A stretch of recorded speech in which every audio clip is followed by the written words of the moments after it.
બાબા બાગેશ્વરને જાનથી મારી નાખવાની ધમકી મળતા બાબા બાગેશ્વરે મોટા ખુલાસાઓ કર્યા.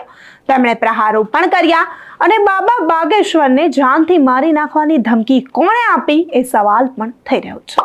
નમસ્કાર, હું અમરીન અને તમે જોઈ રહ્યા છો નિર્ભય ન્યૂઝ.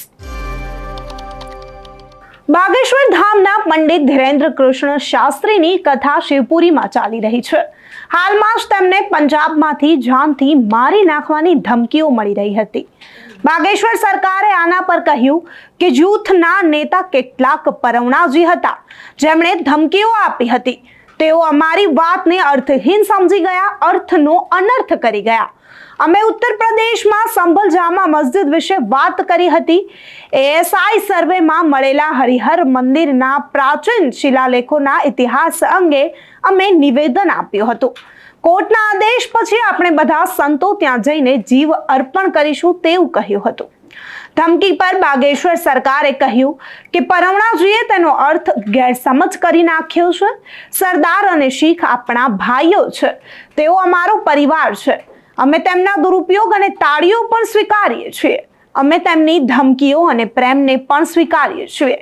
તેમને સમજવામાં ભૂલ હતી. અમે નથી ઈચ્છતા કે હિન્દુ અને શીખ અલગ પડે. હરમંદિર સાહિબ પ્રત્યે અમારી પોતાની વફાદારી છે. અમને શીખ ગુરુદ્વારાઓમાં પણ શ્રદ્ધા છે અને શીખ ગુરુઓમાં પણ અમે શ્રદ્ધા રાખીએ છીએ. આપણે સપનામાં પણ એવું વિચારી નથી શકતા અને વિચારી પણ ના શકીએ. પરવના સાહેબ પણ આપણા જ છે. બાગેશ્વર સરકારે કહ્યું કે આપણે બધા જ એક છીએ. અમે સંભલના હરિહર મંદિરની ચર્ચા કરી રહ્યા હતા. પંડિત ધીરેન્દ્ર કૃષ્ણ શાસ્ત્રીએ કહ્યું કે આપણને એઆઈની નહીં એચઆઈની જરૂર છે. બાબાએ એચઆઈનો અર્થ સમજાવતા કહ્યું કે આપણને હિન્દુ બુદ્ધિજીવીઓની જરૂર છે. બાબાએ કહ્યું કે હિન્દુ રાષ્ટ્ર વિચારોની લડાઈ છે, અનામતની લડાઈ નથી. खबर मिली वीडियो के माध्यम से, कोई जत्थे के सरदार श्री परवाना जी हैं, उन्होंने वीडियो के अर्थ को अनर्थ समझा. चूंकि जो हमने बयान दिया था पदयात्रा के मध्य में, वो उत्तर प्रदेश के संभल में जो जामा मस्जिद के लिए एक कोर्ट में अभी मुकदमा भी चल रहा, एएसआई सर्वे हुई. एएसआई सर्वे के अंतर्गत हरिहर मंदिर के जो प्राचीन लेख और इतिहास मिले, उस बात पर हमने बयान दिया था कि अगर कोर्ट अपना आदेश निकालेगी तो हम सब महात्मा जाकर के हरिहर मंदिर में प्राण प्रतिष्ठा व अभिषेक करेंगे. पंजाब के परवाना जी ने, जो हमें मीडिया द्वारा पता लगा कि जान से मारने की जो धमकी दी, सरदार हमारे सिख हमारे भाई हैं, हमारा परिवार है. उनकी हमको गालियां भी स्वीकार हैं, तालियां भी हमको स्वीकार हैं, उनकी धमकियां भी स्वीकार हैं, उनका प्यार भी हमको स्वीकार है. पर उनका समझने में थोड़ा सा भेद हो गया, इसलिए उन्होंने इस प्रकार के शब्दों को बोला है. पर हम नहीं चाहते कि हिंदू और सिख दो अलग अलग हो जाएं, क्योंकि हर मंदिर साहब के प्रति हमारी स्वयं की निष्ठा है और हम स्वयं अमृतसर जाकर के उन गुरुओं की पावन नगरी में गुरु गोविंद सिंह, सिखों के 9वें गुरु तेग बहादुर, इनके प्रति हमारी अपार श्रद्धा और निष्ठा है. गुरु परंपरा के प्रति हमारी निष्ठा है. तो हम स्वप्न में भी किसी भी प्रकार की इस बात को बोलना तो ठीक है, विचार भी नहीं कर सकते हैं. और बाकी जो परवाना साहब ने कहा है वो हमारे अपने हैं. सिख धर्म के सभी लोग हमारे अपने हैं. हम नहीं चाहते कि सिख और हिंदू दोनों अलग हो गए. हम सब एक हैं, क्योंकि हम हिंदू एकता और देश की एकता के लिए निकले हुए हैं. तो उन्होंने जो भी कहा है उनसे भूल हुई है.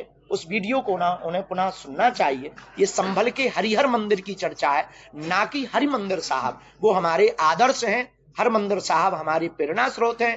गुरु ग्रंथ साहब के प्रति हमारी अगाध श्रद्धा है. बाकी शेष कार्य कानून अपने हिसाब से देख रहा है. અમારી માંગ છે કે વકફ બોર્ડ નાબૂદ કરવામાં આવે, અન્યથા સનાતન બોર્ડની રચના કરવામાં આવે. તેમણે એમ પણ કહ્યું કે એકવાર હિન્દુ રાષ્ટ્ર બની જશે પછી સનાતન બોર્ડની જરૂર નહીં રહે. બાબા બાગેશ્વરે કહ્યું કે 100 કરોડ ભારતીયોમાંથી આપણને 1 કરોડ હિન્દુઓની જરૂર છે. બાંગ્લાદેશમાં હિન્દુઓ માટે અલગ વિસ્તાર હોવો જોઈએ. સમગ્ર વિશ્વના હિન્દુઓએ તેમને સમર્થન આપવું જોઈએ. જો તે આવું ન કરે તો તે હિન્દુ કાયર છે. હિન્દુત્વ માટે ફરી એકવાર બંધારણમાં સુધારો કરવો જોઈએ. બાબાએ કહ્યું કે હિન્દુ રાષ્ટ્રમાં જાતિઓ હશે અને જાતિવાદ નહીં હોય. સાથે જ શંકરાચાર્ય અવિમુક્તેશ્વરાનંદે કહ્યું કે પંડિત ધીરેન્દ્ર કૃષ્ણ શાસ્ત્રીનો ઉપયોગ રાજકારણીઓ કરી રહ્યા છે. તેના પર પંડિત ધીરેન્દ્ર શાસ્ત્રીએ કહ્યું, તેઓ અમારા આદર્શ છે, અમે તેમના પર ટિપ્પણી નહીં કરીએ. જો અમારા પરિવારના સભ્યો અમારો ઉપયોગ ન કરી શકે તો રાજકારણીઓ શું કરી શકશે? શંકરાચાર્ય આપણી સનાતન સંસ્કૃતિના શિક્ષક છે. અત્યારે તો બાબા બાગેશ્વરને જે ધમકીઓ મળી રહી છે તેને લઈને બાબા બાગેશ્વરે અનેક ખુલાસાઓ કર્યા અને હિન્દુ સમાજને અપીલ પણ કરી છે. ત્યારે સવાલ એ થઈ રહ્યો છે કે પંજાબમાંથી કોણે બાબા બાગેશ્વરને જાનથી મારી નાખવાની ધમકીઓ આપી તે વિષયને લઈને તપાસ પણ અત્યારે હાથ ધરવામાં આવી રહી છે. તમારું શું માનવું છે? બાબા બાગેશ્વરને ધમકીઓ કોણે આપી હશે? તમને જે પણ લાગે અમને કમેન્ટ કરી ચોક્કસથી જણાવજો તથા અમારી ચેનલ નિર્ભય ન્યૂઝને લાઈક, શેર અને સબસ્ક્રાઇબ કરવાનું ભૂલશો નહીં. આભાર.